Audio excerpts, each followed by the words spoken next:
ceramah saya. Saya ini orang Irian asli.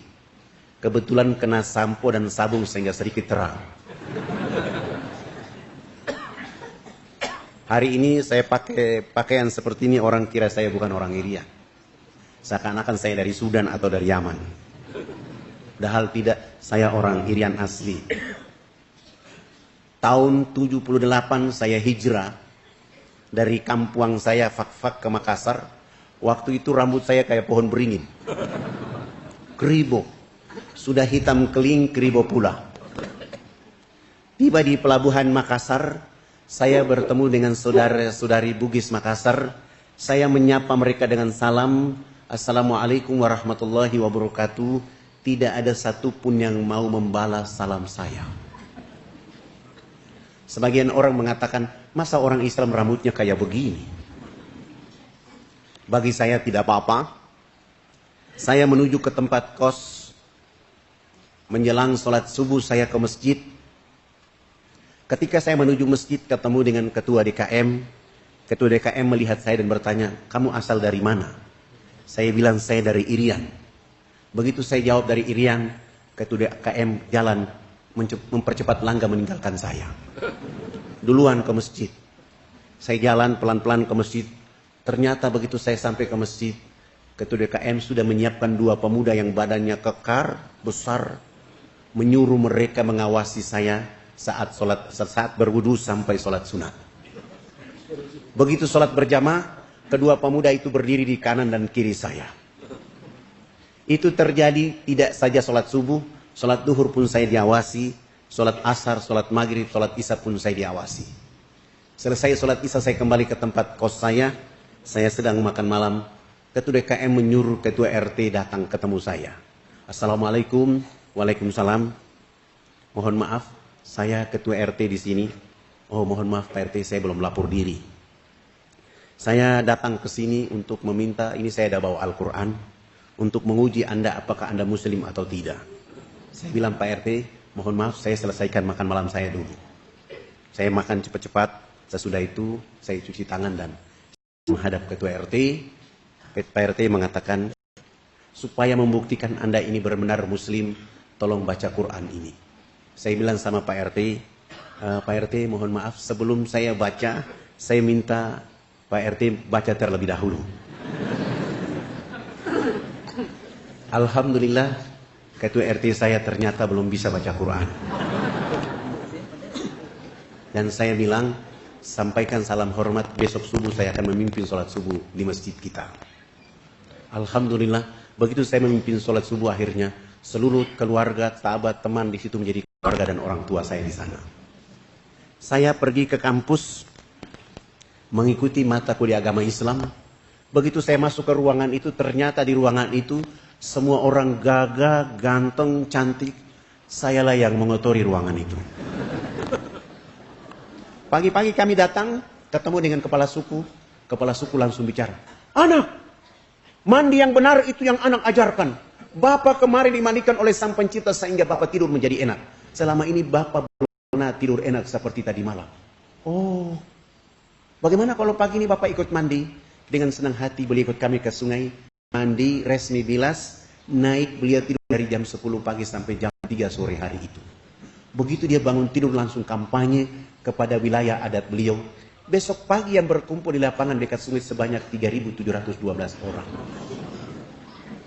Tua, muda, besar, kecil, laki-laki, perempuan untuk datang belajar mengikuti mandi pakai sabun mandi yang kami bawa. Kami bawa sabun mandi 7 karton tidak cukup.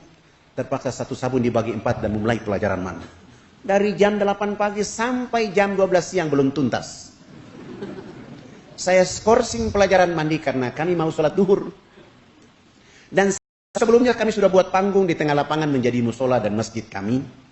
Karena tidak bisa sholat di atas tanah, babi sangat banyak.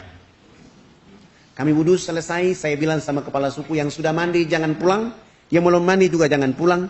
Nanti selesai sholat subuh, sholat duhur kami akan melanjutkan pelajaran itu. Kami 20 orang naik di atas panggung. Yang sudah mandi maupun yang belum mandi mereka dulu di bawah panggung. Salah satu dai dia qomat dan saya takbir. Allahu Akbar. 19 dai pun ikut takbir Allahu Akbar. Begitu kami takbir, yang sudah mandi maupun yang belum mandi, yang duduk di bawah panggung, semuanya serentak berdiri, berputar keliling panggung sholat dengan berlawanan arah jarum jam. Mereka tawaf seakan-akan kami itu Ka'bah. Apa yang mereka lakukan?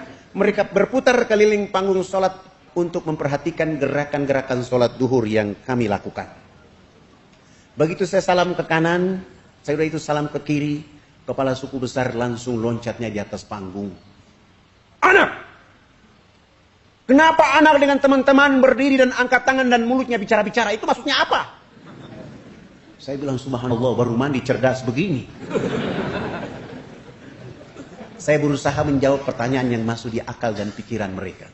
Bapak kepala suku, mama-mama dan masyarakat, kami ini 20 orang ini agama kami Islam.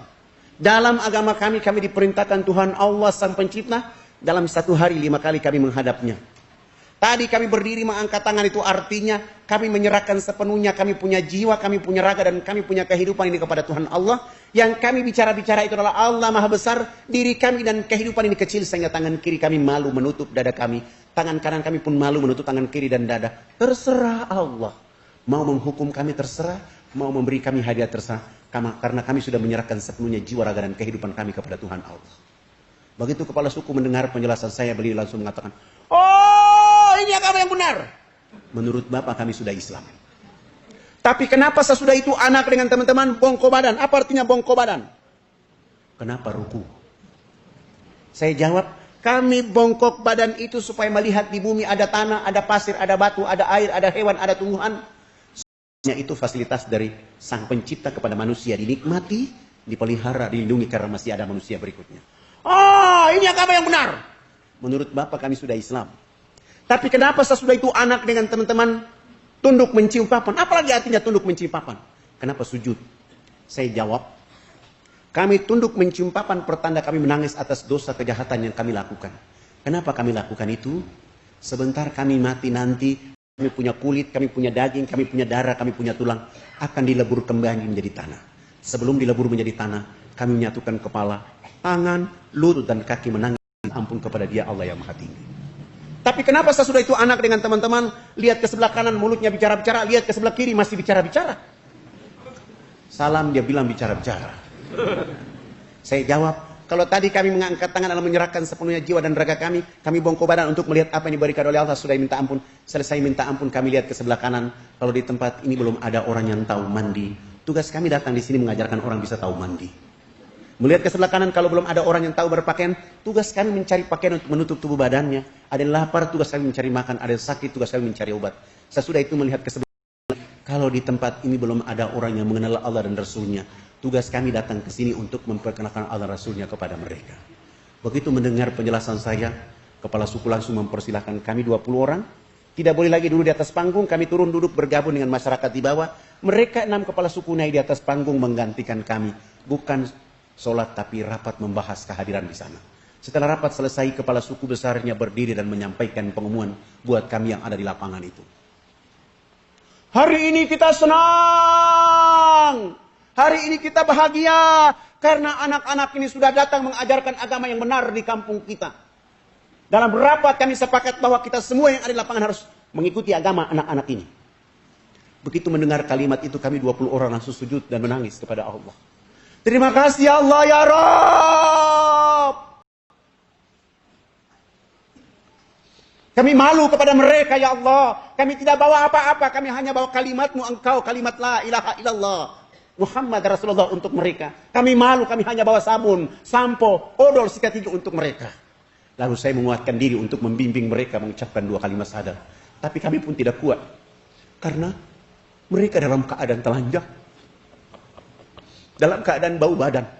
Tapi hati mereka begitu tulus untuk menyebut asyhadu an la ilaha illallah wa asyhadu anna Muhammad Rasulullah. Ya Allah, kuatkan dakwah ini. Ya Allah, jaga negeri ini. Ya Allah, kuatkan hati mereka dengan agama ini. Agar mereka akan tumbuh menjadi hamba-Mu yang menjaga negeri ini dengan agama-Mu. 3.712 orang pun tak korban kecuali mengucapkan 2 kalimat syahadat. Setelah mereka mengucapkan 2 kalimat syahadat, 1 minggu kemudian program berikut yang kami lakukan adalah mengganti nama-nama mereka. Yang nama Markus kami ganti dengan nama Abu Hanifah. Yang nama Yohanes kami ganti dengan nama Jamaluddin. Yang nama Paulus kami ganti nama dengan nama Tajuddin. Yang nama Abraham kami ganti dengan nama Ibrahim. Dan itu nama-nama yang paling cocok dan keren untuk orang Irian masuk Islam. Sangat lucu kalau orang Irian masuk Islam, rambutnya keriting, badannya hitam kering dipanggil Sutrisno. Masa Sutrisno Keribo? Atau dia masuk Islam, rambutnya keriting, badannya hitam kering dipanggil Kang Cecep. Tidak cocok, tapi Abidin, Musa, Muhammad, Abdul Hakim, itu cocok untuk mereka. Setelah itu proyek berikutnya untuk mereka adalah melaksanakan hitanan massal mulai dari umur 7 bulan sampai umur 63 tahun. Alhamdulillah, kami dibantu oleh teman-teman dari Angkatan Laut, dari Jayapura, di bawah pimpinan Ayahanda Dr. Kolonel Mulia Tarmizi. Kami hitan mereka selesai. Beliau melihat suasana itu dan menulis surat supaya saya membawa kepala-kepala suku menghadap Presiden Soeharto agar pembangunan dipercepat. Subhanallah, kepala-kepala suku ini sudah pakai celana panjang, sudah pakai kemeja, bahkan sudah pakai jas. Tapi mereka belum bisa pakai sepatu. Karena ukuran kakinya rata-rata nomor 47. Jenis sepatu itu tidak ada di sana, terpaksa kami menggunakan sendal jepit. Kelebihan tumit kami bawa mereka Jayapura, Makassar, Makassar, Jakarta. Tiba di Jakarta kami di Wisma Haji Jalan Jaksa, Jakarta Pusat. Pagi-pagi sholat subuh selesai, mandi, sarapan, dan kami ke istana membawa rekomendasi dari Ayahanda Dr. Kolonel Mulia Tarmizi. Begitu kami datang, ternyata protokol sudah menunggu, mengatakan acara tetap dilakukan hari ini, hanya tempat pertemuannya dipindahkan dari istana ke rumah di Cendana.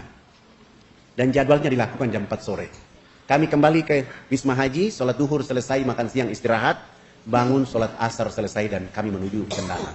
Begitu kami datang, seorang kayak Soeharto, di tengah-tengah kehidupan, kesibukan kenegaraan, beliau berdiri menyambut kehadiran kepala-kepala suku. Bersalaman, berpelukan di bawah masuk di ruang tamu, dikasih makan, dikasih minum, dikasih oleh-oleh. Pak Harto pun menyediakan uang tiket buat kami untuk pulang. Sebelum beliau menyerahkan itu, beliau minta supaya kepala suku besarnya bicara konferensi pers. Lalu kepala suku besarnya bicara, "Bapak tidak pantas jadi presiden. Presiden macam apa? Hanya bangun Makassar. Presiden macam apa? Hanya bangun Jakarta. Pemilu nanti saya akan bicara supaya Haji Muhammad Soeharto tidak boleh lagi jadi presiden." Kepala suku ini bicara pakai bahasa Pak Harto juga tidak tahu. Tapi subhanallah, seorang Soeharto berprasangka baik kepada tokoh masyarakat dan warga masyarakatnya. Beliau minta diterjemahkan. Tidak mungkinlah saya menerjemahkan seperti begitu. Itu tidak mungkin. Tapi saya berusaha mengambil hati dengan makna yang diinginkan oleh kepala suku, dan saya bilang, "Bapak Presiden yang terhormat, hari ini kepala-kepala suku sungguh bahagia bisa bertemu dengan Bapak Presiden." Dan kepala suku besar tadi mengatakan, Haji Muhammad Soeharto layak jadi Bapak Pembangunan Nasional. Dengan cara inilah Pak Harto langsung menelpon Menteri Agama, kepala-kepala suku diberangkatkan haji pada tahun itu juga. Dengan cara inilah Pak Harto menelpon Menteri Sosial, kami dibantu 917 unit rumah layak huni dengan program ABRI Masuk Desa. Dengan cara ini pun Pak Harto menyumbang 1000 karung pakaian serba baru, Pak Harto pun menyumbang 28 masjid, dan dakwah Jakarta ke kampung sana tidak menggunakan kapal laut tapi menggunakan pesawat Hercules. Alhamdulillah, karya dari seorang Soeharto. Hari ini kita lihat anak-anak muslim di sana sudah mulai bangkit. Ada yang jadi bupati, ada yang calon bupati, ada yang DPR. Mereka ingin naik. Dan yang tadi tidak ada Islam hari ini bangkit menjadi negeri yang menuju peradaban baru untuk Indonesia. Bapak Ibu yang